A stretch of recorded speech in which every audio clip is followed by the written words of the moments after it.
28 मई सन 1883, एक ऐसा दिन जिस दिन आज़ादी की लड़ाई में आहुति के लिए एक और क्रांतिकारी ने जन्म लिया। महाराष्ट्र में नासिक के समीप भागोर नामक गांव में श्री दामोदर पंत सावरकर जी के यहाँ वीर सावरकर जी का जन्म हुआ। सावरकर जी के दो भाई भी थे। इनके बड़े भाई का नाम श्री गणेश और छोटे भाई का नाम श्री नारायण सावरकर था। वीर सावरकर जी ने बचपन से ही गुलामी का दौर देखा था और वे इस गुलामी की बेड़ियों से अपने देश को आज़ाद कराना चाहते थे। जैसे जैसे सावरकर जी बड़े हुए, उनके मन में आज़ादी की भूख बढ़ती गई। जब वे केवल 9 वर्ष के थे तभी हैजे की महामारी में उनकी माता जी का देहांत हो गया। इसके 7 वर्ष बाद सन 1899 में प्लेग की महामारी में उनके पिताजी भी स्वर्ग सिधार गए। इसके बाद विनायक के बड़े भाई गणेश ने परिवार के पालन पोषण का कार्य संभाला। सन 1901 में यमुनाबाई के साथ इनका विवाह हुआ। उनके ससुर जी ने उनकी विश्वविद्यालय की शिक्षा का भार उठाया। इस अवधि में विनायक ने स्थानीय नवयुवकों को संगठित करके मित्र मेलों का आयोजन किया। शीघ्र ही नवयुवकों में राष्ट्रीयता की भावना के साथ क्रांति की ज्वाला जाग उठी। 1904 में उन्होंने अभिनव भारत नामक एक क्रांतिकारी संगठन की स्थापना की, जिसका उद्देश्य सशस्त्र क्रांति द्वारा स्वतंत्रता प्राप्त करना था। सन 1905 में बंगाल के विभाजन के बाद उन्होंने पुणे में विदेशों वस्त्रों की होली भी जलाई। फर्ग्यूसन कॉलेज पुणे में भी वे राष्ट्रभक्ति से ओतप्रोत ओजस्वी भाषण दिया करते थे। डॉक्टर श्यामाजी कृष्ण वर्मा ने भारतीय विद्यार्थियों को राजनीति अध्ययन के लिए छात्रवृत्ति की घोषणा की।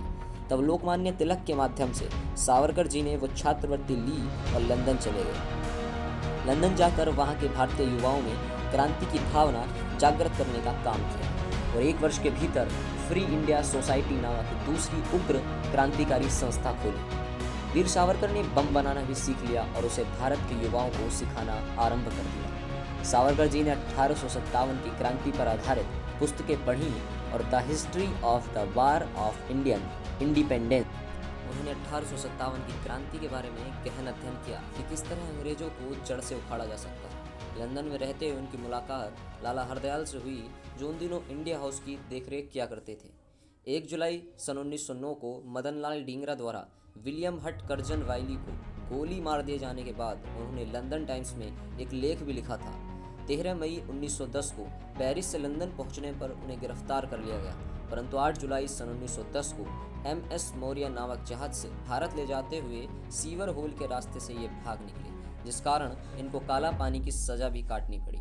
सावरकर जी को हिंदुत्व क्रोधा के नाम से भी जाना गया। आज़ादी के बाद पंडित जवाहरलाल नेहरू ने इन्हें कांग्रेस ज्वाइन करने पर उच्च पद का लालच दिया, पर उन्होंने कांग्रेस को मुसलमानों को हर कीमत पर संतुष्ट करने की नीति पसंद नहीं थी, जिस कारण उन्होंने कांग्रेस ज्वाइन नहीं की और अखिल भारतीय हिंदू महासभा के अध्यक्ष बने। सावरकर ने हिंदू शब्द को परिभाषित करने हेतु कहा भी था, सिंधु सिंधु पर्यंता यस्य भारत भूमिका पितृभू पुण्य भूश्च स वै हिंदूरिति स्मृता।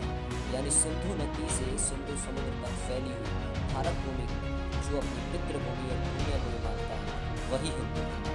कांग्रेस ने आज़ादी के बाद 26 जनवरी 1950 को डॉक्टर राजेंद्र प्रसाद को राष्ट्रपति नियुक्त किया। सरकार ने नेहरू लियाकत अली समझौते के लिए अनुकूल वातावरण निर्माण करने के बहाने हिंदू महासभा एवं RSS के नेताओं को हिरासत में ले लिया, जिनमें वीर सावरकर जी भी शामिल थे। इनको सबसे ज़्यादा दुख ताशकंद समझौते से पहुंचा था, जिस कारण 26 फरवरी सन 1966 को स्वेच्छा से इस नश्वर शरीर को त्याग दिया गया।